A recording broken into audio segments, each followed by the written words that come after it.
Pois é, estamos novamente de volta, né, Gilberto? O que é que temos agora? Temos agora a entrevista fantástica com o Dr. Jeanberg Macedo, Marcos. Que vai falar muita coisa sobre oncologia. E acompanhe agora.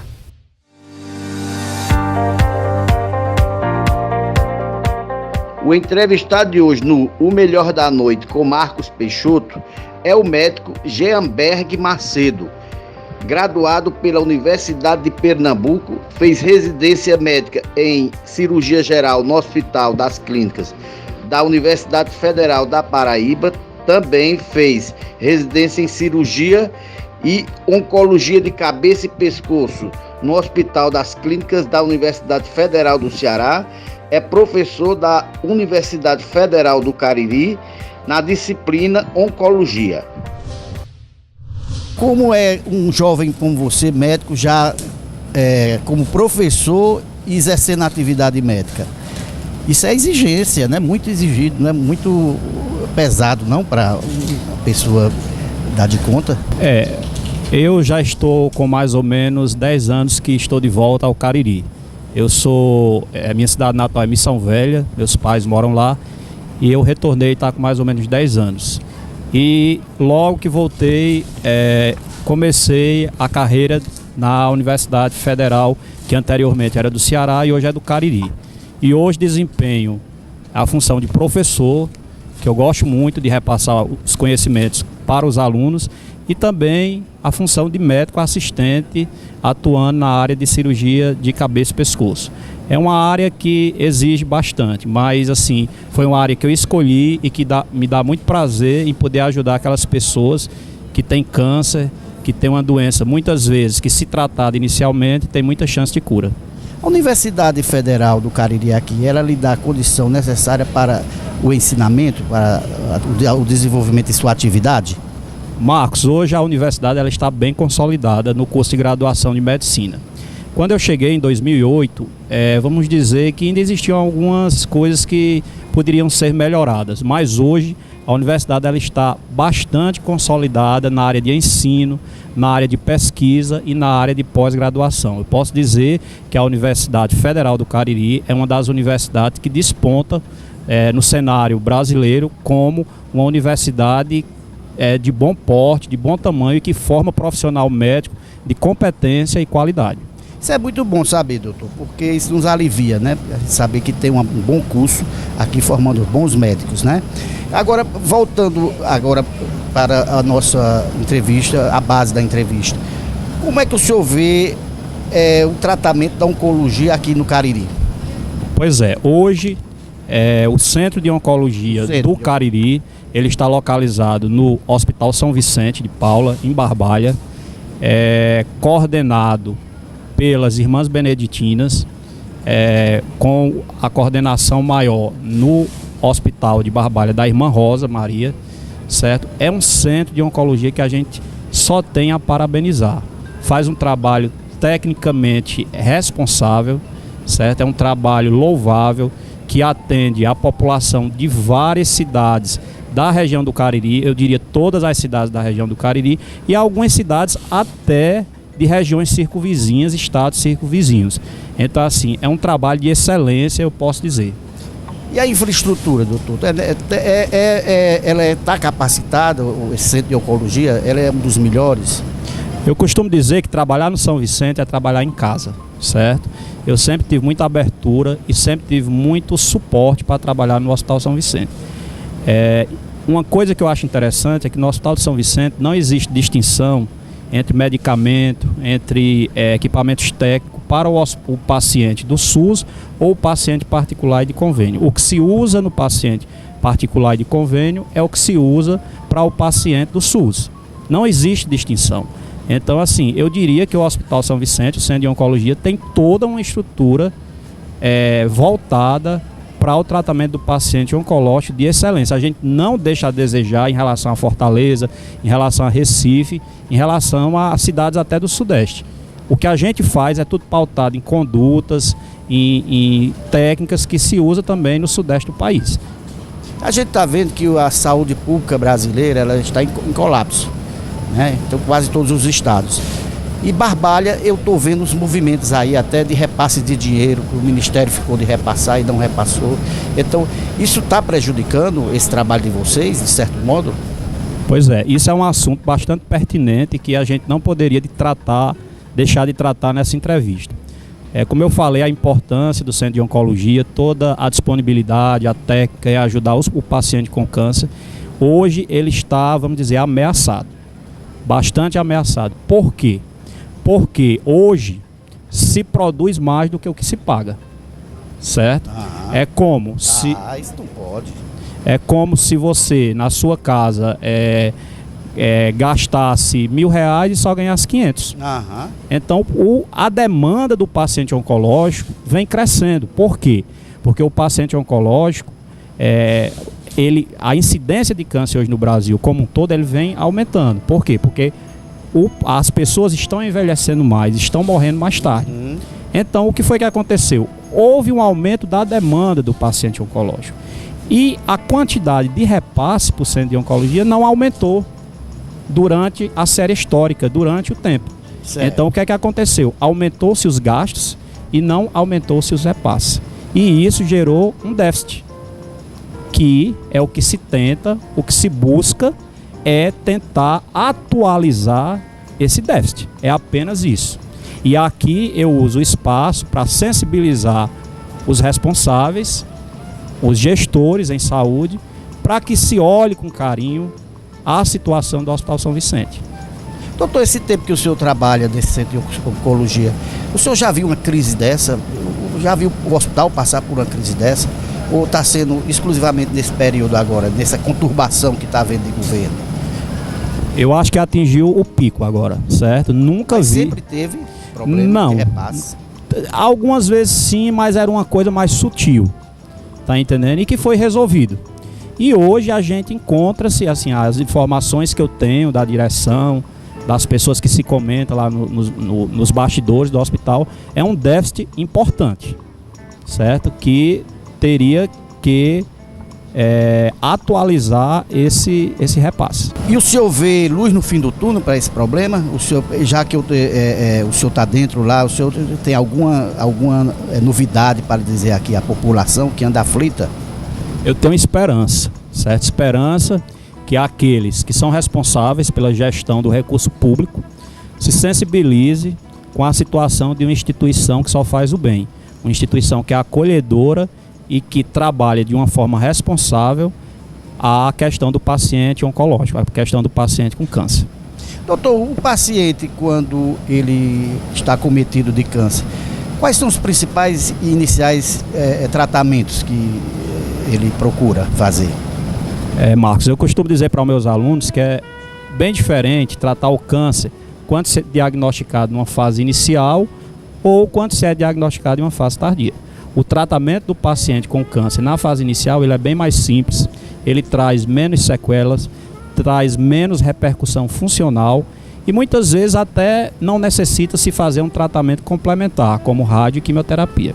Já o paciente com doença avançada, ele tem bem mais repercussão do ponto de vista estético, do ponto de vista funcional, do ponto de vista emocional e na maioria das vezes precisa se fazer rádio e quimioterapia. Então, o tratamento geral, de uma forma bem genérica, do paciente oncológico é cirurgia, né? E em alguns casos a necessidade de um tratamento complementar com rádio e quimioterapia. Doutor, a gente costumava ver antes que a desinformação levava a pessoa a não descobrir ou saber que estava com essa doença ou com algum tipo de câncer. Mas hoje em dia a gente está vendo que a própria falta de sustentabilidade do sistema e de oferecimento de oportunidade das pessoas procurarem fazer os exames, né, para saber as prevenções, é que estão levando a muitas pessoas a irem procurar um tratamento já numa fase aguda da doença. Isso o senhor não nota isso? Noto, a gente ainda pega muito paciente, a gente atende muito paciente com doença grave, infelizmente, mas isso se deve a vários fatores. Primeiramente, o câncer é uma doença que estigmatiza. As pessoas têm medo de ter câncer, a família tem medo que seu ente querido tenha câncer. Então, muitas vezes o paciente sente tem algum sintoma inicial e negligencia, acha que aquilo ali vai passar, faz um tratamento sintomático e não procura o médico. E acaba postergando a procura do médico. Em segundo lugar, muitas vezes, o paciente, por questões sociais, por questões econômicas, ele tem dificuldade de chegar ao serviço especializado. E isso, às vezes, também atrasa o tratamento. E também não posso deixar de citar a demora que algumas cidades, alguns gestores de saúde têm em disponibilizar os métodos diagnósticos, os exames diagnósticos. Isso também vem a atrasar. O senhor falou que até que vai bem o sistema aqui do nosso centro de oncologia. Mas no geral, no Brasil, como é que anda, como é que é considerado esse sistema de oncologia no Brasil, no geral, e no Nordeste? Pois é, hoje... Ele é mais atrasado que outros países mais desenvolvidos?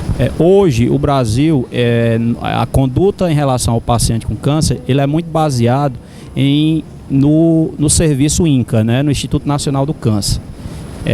Ele se baseia basicamente em dados epidemiológicos que são consolidados pelo INCA e a partir daí se traça estratégias para o tratamento do paciente oncológico. Quando a gente trata câncer, normalmente a gente trata baseado em consensos, que são trabalhos científicos de medicina baseado em evidência, que nos dita como a gente deve proceder diante de cada câncer. Certo. E esses consensos normalmente são consensos mundiais. Então eu não diria que o Brasil está atrasado em relação ao mundo. O Brasil, aí aqui o Nordeste, Barbalha, a gente segue a mesma, vamos dizer, a mesma rotina preconizada por outros países. Agora, é claro que alguma... E há quem diga até que nós somos um dos melhores também, né, no mundo. Nós não devemos não. Exatamente, assim. Agora, claro que... muito avançados, né? Sim, com certeza. Estudos na área do câncer, né? Aqui desenvolvido pelo Brasil mesmo, dentro do Brasil mesmo, né? O Brasil assim, em termos de medicina, é um celeiro, né? Um país que tem uma desenvoltura, tem tecnologias. Hoje se fala muito em cirurgia robótica. Aqui no Cariri eu acredito que ainda vai demorar um tempinho a se chegar, mas no sudeste do país, em alguns serviços, existe a cirurgia robótica. E é o que se faz no mundo, está se fazendo também no Brasil. Aqui no Cariri a gente já consegue utilizar algumas tecnologias em cirurgia de tireoide, por exemplo, a monitorização intraoperatória do nervo para evitar rouquidão pós-cirurgia de tireoide, o uso de pinças que melhora a hemostasia, evita sangramento pós-operatório. Então aqui em Barbalha já se utiliza essas tecnologias que é utilizado no Sudeste, que é utilizado em outros países. E o celeiro disso é Barbalha? É Barbalha. Barbalha é onde se trata o paciente com câncer, onde se tem o centro de oncologia. Essas novidades que estão acontecendo no mundo todo para o tratamento do câncer, ela tem alcançado com rapidez aqui? Ela está chegando com certa rapidez aqui na nossa região e no Nordeste, no Brasil também? Pois é, algumas coisas a gente já consegue ter, como essas tecnologias que eu citei há pouco, né? Outras, como a cirurgia robótica, eu acredito que ainda vai demorar algum tempo. Mas assim, isso não atrapalha o tratamento. Eu falo também em medicamentos. Sim, as drogas quimioterápicas que se usa, né? Elas são assim. Exatamente. Já tem muita coisa aqui que se pode fazer e se pode chegar à cura do paciente oncológico. Hoje, câncer não é sinônimo de morte. Câncer, ele tem cura sim, principalmente se for diagnosticado nos estados iniciais. Inclusive existia até um preconceito quando a pessoa estava com câncer, a família tentava abafar para ninguém saber. Hoje em dia a pessoa está dizendo abertamente, os atores, né, doutor, chegam e dizem abertamente que está com câncer, que vai se cuidar. Temos o exemplo da presidente Dilma, né? Exato. Esse tabu está caindo, né? Exato, está caindo, mas assim, ainda existe muito o tabu em relação ao paciente oncológico. E eu acho que é uma das funções da atenção básica, né, os PSFs, os médicos, os generalistas que trabalham na atenção básica, desmistificar essa questão do câncer e também fazer diagnóstico precoce e nos encaminhar para um serviço de referência de forma mais célere, tá entendendo? E isso vai facilitar o tratamento, isso vai facilitar o resultado. Doutor, me diga uma coisa, o senhor acha que o profissional médico, ele hoje é bem remunerado aqui no país para que ele desempenhe com certa até honradez a profissão, com certa tranquilidade? O O senhor acha que... Porque falam até que hoje, de todos os profissionais, os médicos são os mais bem remunerados. Eu acho que isso existe mesmo. Olha, Marcos, isso a maioria da população ganha pouco mesmo. Eu acho isso muito relativo, certo? Esse conceito aí de que médico ganha muito é relativo. O médico talvez seja o profissional que trabalha de uma forma relativa com a maior carga horária, com o maior número de horas trabalhadas. Então, se você for dividir o que ganha por horas trabalhadas, talvez o médico não se ganhe tanto assim. Manter uma qualidade de vida boa, para você ter um padrão social razoável a bom, você precisa trabalhar muitas horas. Então, eu não acho que o médico ganha excelente, não acho. Eu acho que isso é um folclore, isso, se você for ver do ponto de vista cultural, do ponto de vista histórico, vem de uma cultura passada em que existiam poucos médicos, que os médicos eles acabavam sendo os únicos de uma determinada área, então existia um certo cartel. Hoje em dia não, hoje nós temos um maior número de profissionais médicos, uma maior oferta de serviço médico, e vou lhe dizer com toda sinceridade, o médico ele tem que ralar muito para ter um bom padrão social. E outra, hoje o médico ele tem que se qualificar muito, porque com o surgimento das novas faculdades de medicina, com o aumento de profissionais no mercado, obviamente a concorrência aumentou. Então tem que se mostrar a qualidade. Então qual é a saída para isso aí? É a qualidade técnica. Então tem que se especializar. Hoje em dia já tem uma necessidade de um mestrado, de um doutorado, além das residências médicas. E é isso, o caminho é esse, a qualificação profissional. Doutor, qual é o tipo de câncer que mais acomete a população aqui da região do Cariri? O senhor tem esses dados? Sim, tenho.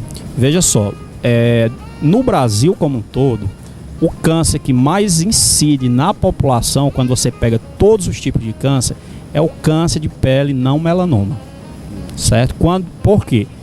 Por conta da alta incidência solar, principalmente aqui na nossa região, né? Que é uma área onde tem intensa luminosidade durante todo o ano. Quando se tira o câncer de pele do cenário epidemiológico, os dois tipos que mais afetam no homem é o de próstata e na mulher é o câncer de mama. E quando você fala em mundo, de uma forma geral, o principal câncer incidente é o câncer de pulmão. O senhor podia nos relatar, se quiser, fique à vontade, alguma pessoa que você tratou e lhe emocionou até pelo momento da cura ou pelo momento de saber que não ia ter mais chances? O senhor tem, existe sim, com certeza. É uma relação inversamente proporcional, né? Quanto mais trabalho o paciente ele nos dá, trabalho que eu digo, quanto mais laborosa a sua cirurgia, quanto mais difícil, quanto mais avançada a sua doença, mais a gente dispensa atenção. E parece que a gente se apega mais ao paciente. Então, quanto mais grave o paciente, a gente se apega mais a ele. Então, existe alguns pacientes, não me recordo aqui de uma forma pontual, mas existe aqueles pacientes que a gente cria afeto, que a gente luta, que a gente vai atrás, que a gente corre atrás, e muitas vezes o Deus Supremo, né, nosso Deus, ele é superior a gente, ele é superior à medicina, tá entendendo? E chega um momento que a gente chega ao limite e também cabe a nós termos humildade, certo? De saber o momento de parar. Doutor, o nosso tempo está acabando, infelizmente, uma conversa muito boa que tivemos aqui com o senhor, mas eu deixo o microfone e as suas ordens para algum assunto que o senhor queira que nós não debatemos aqui, que o senhor queira abordar. Pronto, Marcos, eu quero lhe agradecer pela oportunidade de estar aqui no seu programa, um programa de enorme audiência aqui no Cariri. Muito obrigado. Certo?